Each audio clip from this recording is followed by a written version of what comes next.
पड़ रहा है, अनुभव में आ रहा है, वह भी परमात्मा है, और जो दिखाई सुनाई नहीं पड़ रहा, अनुभव में नहीं आ रहा है, वह भी परमात्मा ही है।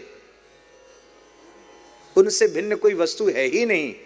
कपड़े में धागे के अलावा और क्या होता है, ऐसी इस विराट प्रकृति में, ब्रह्मांड में, वस्त्र में सूत के समान भगवान ओतप्रोत हैं। सूत ही वस्त्र है, ऐसे परब्रह्म ही इस जगत के स्वरूप में है। हरिरेव जगत जगदेव हरि, हरितो जगतो नहीं भिन्न तनु। यही है भगवान का स्मरण। और तब एहितम, एहितम माने चेष्टितम, आपकी जो लीलाएं हैं, उन लीलाओं का स्मरण करके, ध्यान करके, चिंतन करके, श्रवण करके, नंदंती, नंदंती माने आह्लादित होते हैं, आनंद में हो जाते हैं। हमारे ब्रज के एक महान संत, नाम आपने सुना होगा, राधा कुंड पर विराजमान श्री रघुनाथ दास गोस्वामी पाद, श्री चैतन्य महाप्रभु के परिकर अनुगत, राधा कुंड में उनकी समाधि है।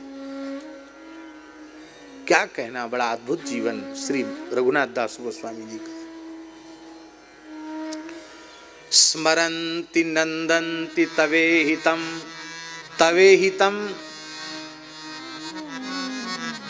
दृष्ट्वा विचार्य चिंत्य नंदन्ति।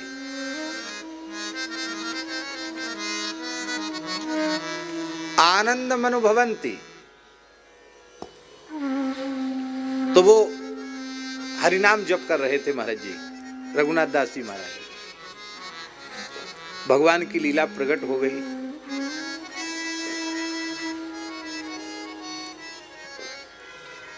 दिव्य लताएं हैं,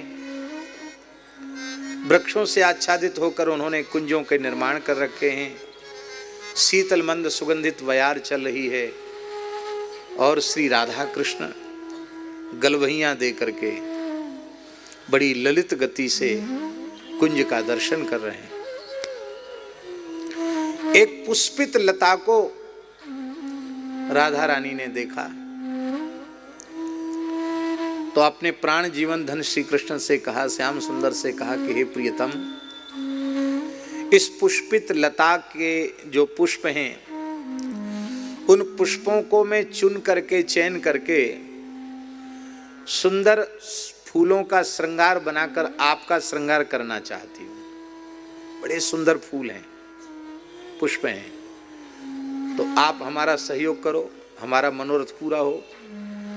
सहयोग ये करना था कि वो लता ऊपर थी और श्री जी का हाथ वहां तक नहीं पहुंच रहा था।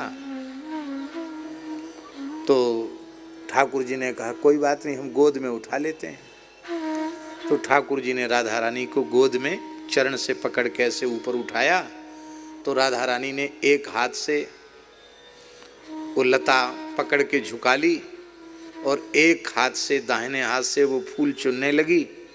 और ठाकुर जी ने पीतांबर की झोली बना ली थी, उस झोली में फूल चुन चुन के वो डाल रही थी।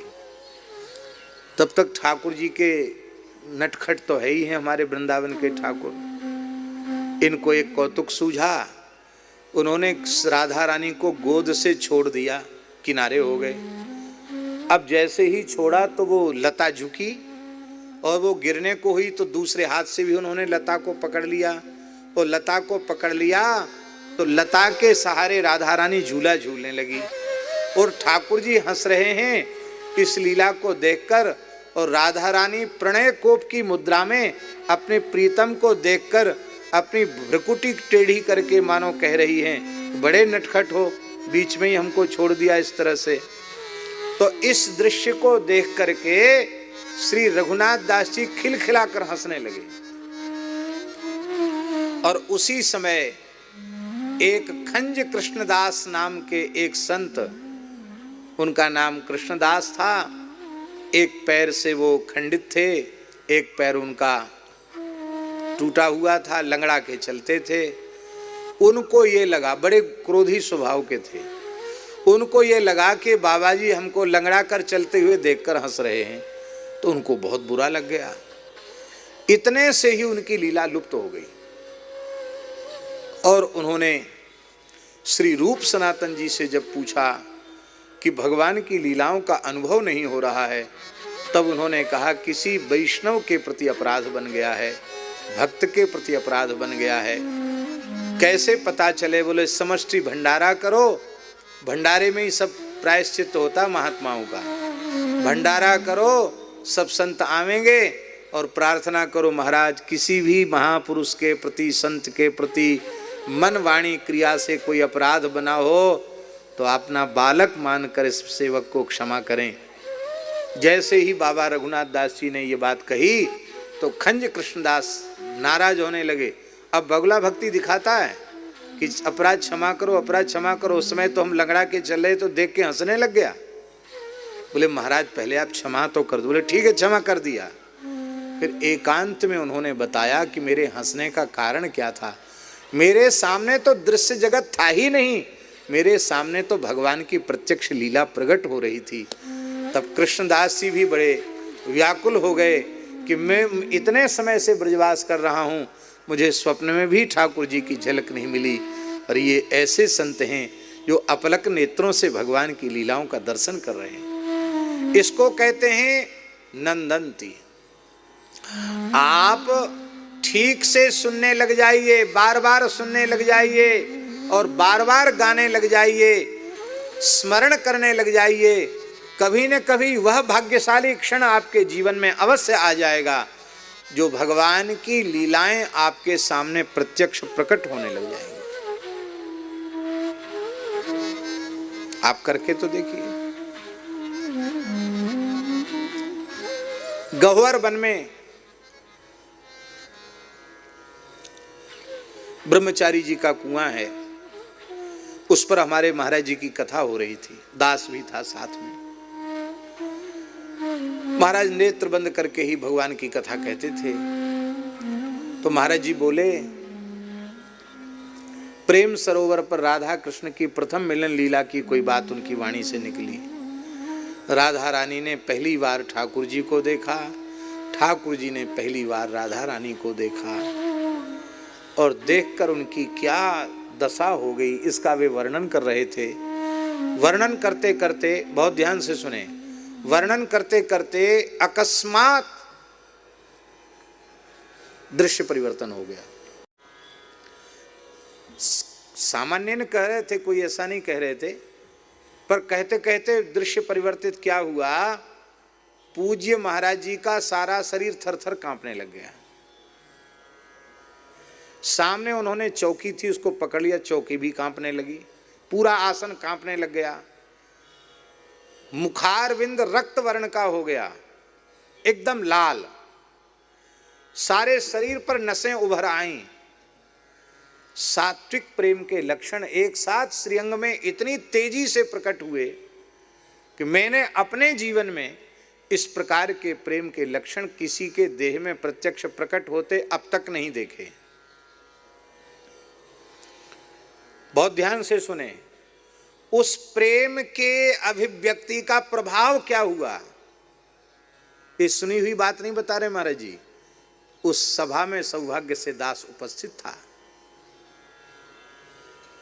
अकस्मात ऐसा दिव्य वातावरण वहां निर्मित हुआ कि जितने संत, जितने श्रोता बैठे थे, सबके देह में प्रेम प्रकट हो गया। एक साथ सबके अश्रुपात होने लग गए, सब कांपने लग गए।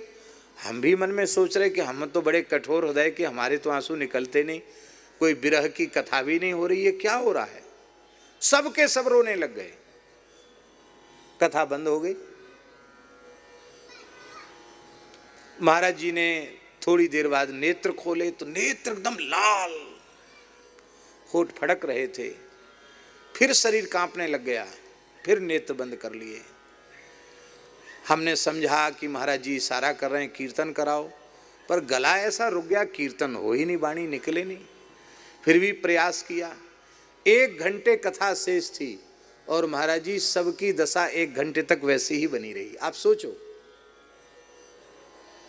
जिसको कहते हैं ना प्रेम का साम्राज्य वहां अवतरित हो गया। वो कहते हैं ना राग का भी साम्राज्य छा जाता, ऐसी प्रेम का साम्राज्य छा गया वहां। और कोई उठा भी नहीं, महाराज भी नहीं उठे, सब बैठे ही रहे। बीच बीच में कीर्तन करते थे, सब रोते थे और कुछ नहीं। इसके बाद महाराज जी उठे, सवेरे के समय की कथा की बात है, और जाकर महाराज अपनी आसन पर लेट गए। कुछ भी पाया नहीं। हम लोगों ने भी छेड़ा नहीं, लेट गए। शाम को ठीक समय से कथा में विराज गए, कथा हो गई। रात्रि को लगभग 9 बजे महाराज जी अपने आसन पर लेटे थे और हम धीरे धीरे उनके चरण दबा रहे थे। तो एकांत अवसर देखकर हमने फिर महाराज जी से पूछा, महाराज जी आज कथा कहते कहते आपको क्या हो गया था? जैसे ही स्मृति कराई फिर वही स्थिति हो गई। अब हम घबराए। हमारे मन में आया कि वो जो नशा है वो अब तक उतरा नहीं है। वो तो अपराह्न की कथा भी वे कह गए हैं, लेकिन चित्त की स्थिति परम प्रेममयी वैसी की वैसी बनी हुई है।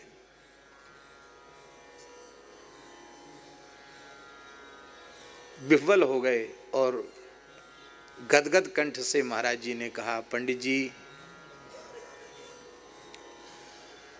हमको कथा कहने के लिए अपने आप को भाव से रस से बचाकर कथा कहनी पड़ती है।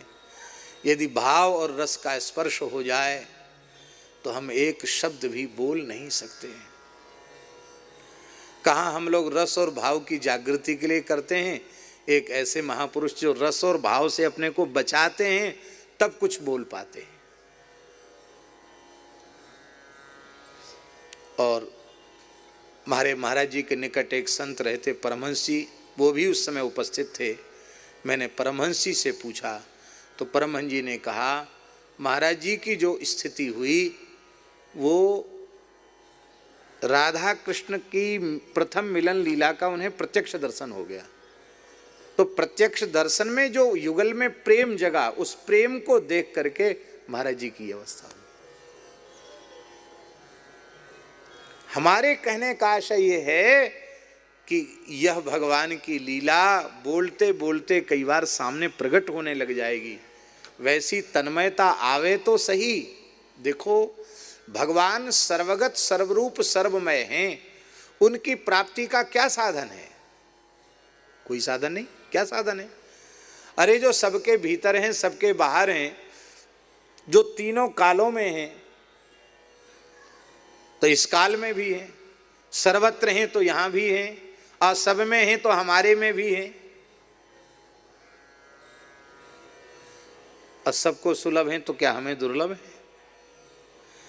ऐसे भगवान की प्राप्ति का अनुभव क्यों नहीं? जो नित्य प्राप्त है, जो नित्य प्राप्त है, उनकी प्राप्ति की अनुभूति क्यों नहीं हो पा रही है? शरीर संसार की स्मृति ही भगवत तत्व की विस्मृति करा रही है। चाहे ज्ञान से या दिव्य भगवत प्रेम से शरीर संसार की जिस क्षण विस्मृति होगी, उसी क्षण सर्वम खलविदम ब्रह्म हो जाएगा। उसी क्षण ये देखो श्याम राम कृष्ण की प्यारी गैया, सारे जग की माता है। राम कृष्ण की प्यारी